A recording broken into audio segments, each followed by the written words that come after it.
Bayangkan sahabat beriman, seseorang ingin meraih pahala dengan membaca ayat kursi, tapi tanpa sadar ia membacanya di waktu yang justru dilarang. Bukan pahala yang ia dapat, melainkan dosa. Kapan saja waktunya? Mari kita bahas bersama. Assalamualaikum warahmatullahi wabarakatuh. Bismillahirrahmanirrahim. Alhamdulillahi rabbil alamin. Wa bihi nasta'inu ala umuri dunya waddin. Wassalatu wassalamu ala ashrafil mursalin wa ala alihi wa sahbihi ajmain. Amma ba'd. Semoga Allah subhanahu wa ta'ala senantiasa melimpahkan rahmat, kesehatan, keberkahan rezeki dan kemudahan dalam segala urusan kepada sahabat-sahabat semua yang sedang menyimak kajian ini dimanapun berada. Dan jangan lupa, silahkan tuliskan doa dan hajat sahabat-sahabat semua di kolom komentar. Insya Allah kita doakan bersama, dan semoga Allah subhanahu wa ta'ala mengabulkan segala keinginan baik kita. Amin ya rabbal alamin. Sahabat beriman yang dirahmati Allah, di antara ayat-ayat Al-Quran yang agung, ayat kursi dinilai sebagai ayat yang memiliki kedudukan sangat tinggi.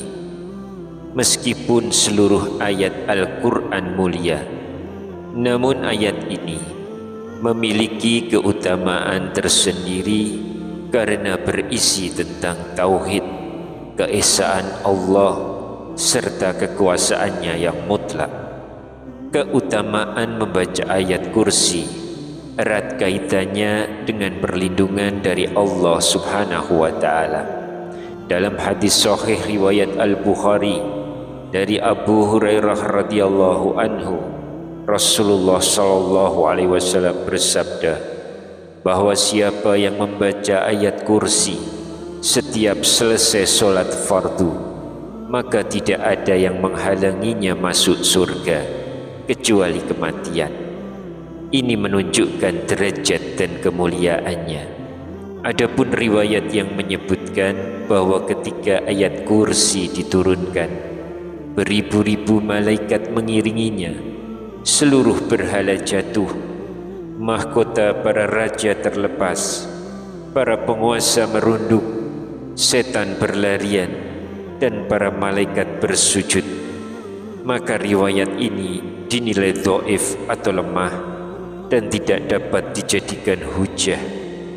Namun makna kandungan ayat kursi sendiri sudah cukup menunjukkan kebesaran dan kemuliaannya tanpa harus bergantung pada riwayat tersebut.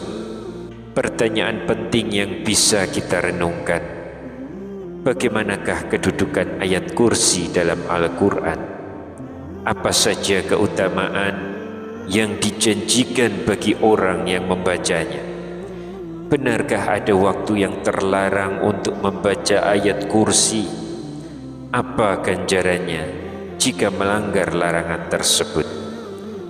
Namun sebelum kita melangkah lebih jauh, jangan lupa untuk like video ini, subscribe channel ini, serta aktifkan lonceng notifikasinya agar sahabat tidak ketinggalan kajian-kajian kami berikutnya. Jangan ragu pula untuk menuliskan doa dan hajat sahabat di kolom komentar. Insya Allah doa-doa tersebut akan kita aminkan bersama, dan semoga Allah subhanahu wa ta'ala segera mengabulkan setiap permohonan baik kita. Rasulullah sallallahu alaihi wasallam bersabda, doa seorang muslim untuk saudaranya tanpa sepengetahuannya akan dikabulkan. Di atas kepalanya ada malaikat yang ditugaskan Setiap kali ia mendoakan kebaikan untuk saudaranya, malaikat tersebut berkata, "Amin." Dan engkau pun mendapatkan yang semisalnya. Hadis riwayat Muslim. Maka mari kita saling mendoakan. Semoga Allah mudahkan segala urusan kita di dunia maupun di akhirat. Amin ya rabbal alamin. Sahabat beriman yang dimuliakan Allah, ayat kursi adalah ayat yang paling agung di antara ayat-ayat lain di dalam Al-Quran. Ayat ini memuat makna yang sangat dalam tentang tauhid, keimanan, serta kekuasaan Allah Subhanahu wa Ta'ala yang mutlak. Hal ini sesuai dengan sabda Rasulullah sebagaimana diriwayatkan oleh Imam Muslim dari Ubay bin Ka'ab radhiyallahu anhu. Nabi sallallahu alaihi wasallam pernah bertanya kepadanya, "Wahai Abu Munzir, ayat apakah yang paling agung dalam kitabullah?" Ubay menjawab, "Allah dan Rasulnya yang lebih mengetahui." Nabi sallallahu alaihi wasallam mengulangi pertanyaannya beberapa kali hingga akhirnya Ubay menjawab, "Ayat kursi." Maka Nabi sallallahu alaihi wasallam bersabda, "Selamat bagi engkau wahai Abu Munzir atas ilmu yang engkau miliki." Hadis riwayat Muslim. Sahabat yang beriman, kita mungkin sering membaca ayat kursi. Oleh karena itu, mari kita pahami kembali makna agung yang terkandung di dalamnya. Allah Subhanahu wa Ta'ala berfirman dalam ayat kursi Quran surat Al-Baqarah ayat 255 yang artinya, Allah, tidak ada Tuhan yang berhak disembah melainkan Dia, yang hidup kekal lagi terus menerus mengurus makhluknya, tidak mengantuk dan tidak tidur. Kepunyaannya apa yang di langit dan di bumi. Tiada yang dapat memberi syafaat di sisi Allah tanpa izinnya. Allah mengetahui apa-apa yang di hadapan mereka dan di belakang mereka, dan mereka tidak mengetahui sesuatu apapun dari ilmu Allah melainkan apa yang Dia kehendaki. Kursi Allah meliputi langit dan bumi, dan Allah tidak merasa berat memelihara keduanya, dan Allah Maha Tinggi lagi Maha Besar. Sahabat beriman yang dirahmati Allah, banyak di antara kita mungkin bertanya, apa sebenarnya makna dari ayat yang diberi nama ayat kursi? Ayat ini terdapat dalam surat Al-Baqarah ayat 255 dan disebut sebagai ayat paling agung di dalam Al-Quran. Nama kursi memiliki beberapa penafsiran. Ada yang menyebutnya sebagai keluasan kekuasaan Allah yang meliputi langit dan bumi. Ada pula yang menafsirkannya sebagai lambang pemerintahan, kerajaan, serta keagungan Allah Subhanahu wa Ta'ala. Imam Ibnu Katsir menukil pendapat sahabat Ibnu Abbas radhiyallahu anhuma bahwa kursi adalah tempat letak kedua kaki Allah. Atsar ini sahih sanadnya, tetapi hakikatnya hanya Allah yang mengetahuinya. Kita imani sebagaimana adanya tanpa bertanya bagaimana. Rasulullah sallallahu alaihi wasallam bersabda dalam hadis riwayat Tirmizi, segala sesuatu memiliki puncaknya, dan puncak Al-Quran adalah surat Al-Baqarah. Di dalamnya terdapat sebuah ayat pemimpin seluruh ayat Al-Quran, yaitu ayat kursi. Namun perlu dicatat, hadis ini dinilai hasan oleh sebagian ulama dan dhaif oleh sebagian lainnya. Adapun yang paling kuat adalah hadis sahih riwayat Muslim dari Ubay bin Ka'ab yang menegaskan bahwa ayat kursi memang ayat paling agung di dalam Al-Quran. Sahabat beriman yang dirahmati Allah, di balik keagungan ayat kursi ada banyak sekali keutamaan ketika kita membacanya. Dalam hadis sahih riwayat Bukhari, Rasulullah SAW bersabda, apabila engkau hendak tidur di malam hari, bacalah ayat kursi. Niscaya Allah akan selalu menjagamu dan setan tidak akan mendekatimu hingga waktu pagi. Hadis ini sahih dan menjadi dalil kuat bahwa membaca ayat kursi mendatangkan penjagaan Allah dari gangguan setan. Adapun hadis yang lebih kuat datang dari riwayat An-Nasa'i dari Abu Umamah Al-Bahili. Rasulullah SAW bersabda, barang siapa membaca ayat kursi di akhir setiap solat fardu, maka tidak ada yang menghalanginya masuk surga kecuali kematian. Hadis ini hasan sahih dan menunjukkan betapa besar keutamaan membaca ayat kursi setelah sholat. Karena itu, waktu-waktu yang disunahkan membaca ayat kursi antara lain setiap selesai sholat fardu, di pagi dan petang hari dalam rangkaian zikir, serta sebelum tidur. Namun ada pula waktu dan kondisi tertentu yang tidak boleh membaca Al-Quran termasuk ayat kursi. Yang pertama, ketika rukuk dan sujud dalam sholat.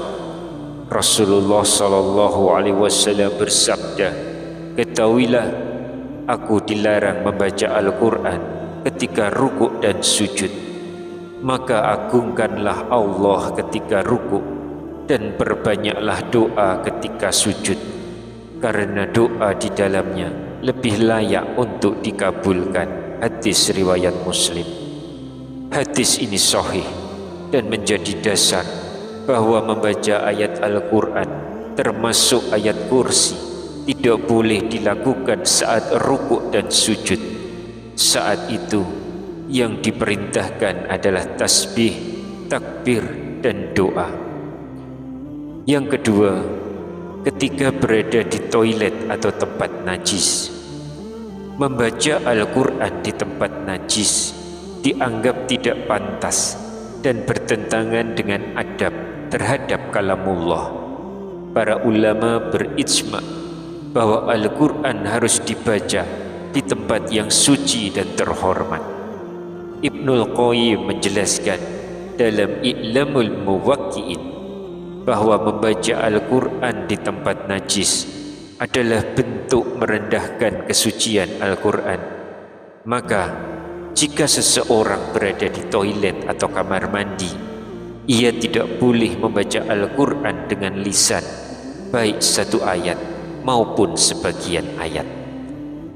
Lalu yang ketiga, ketika dalam keadaan hadas besar, apakah itu junub, haid, atau nifas.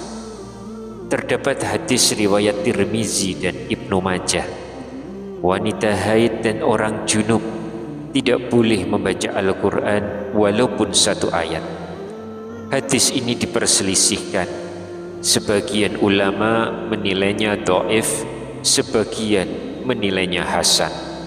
Mayoritas ulama yaitu Syafi'i, Hambali, Hanafi berpendapat tidak boleh membaca Al-Quran dalam keadaan hadas besar kecuali dalam hati tanpa menggerakkan lisan.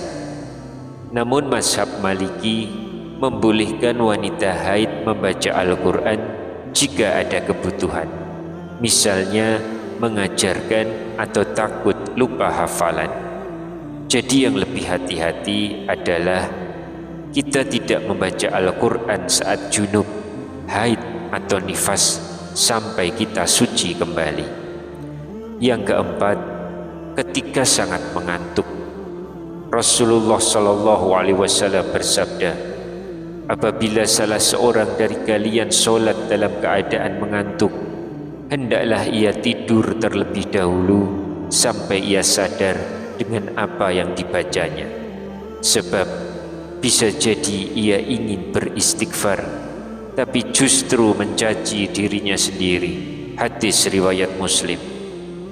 Hadis ini menunjukkan bahwa membaca Al-Quran dalam keadaan sangat mengantuk makruh hukumnya, karena dikhawatirkan terjadi kesalahan bacaan, bahkan bisa mengubah makna. Jadi, jika sudah lelah atau mengantuk berat, lebih baik istirahat dulu, lalu lanjutkan membaca Al-Quran dengan keadaan sadar penuh agar lebih khusyuk. Sahabat beriman yang dirahmati Allah, demikianlah penjelasan mengenai makna dan keutamaan ayat kursi, sekaligus waktu-waktu yang disunahkan maupun yang tidak diperbolehkan untuk membacanya.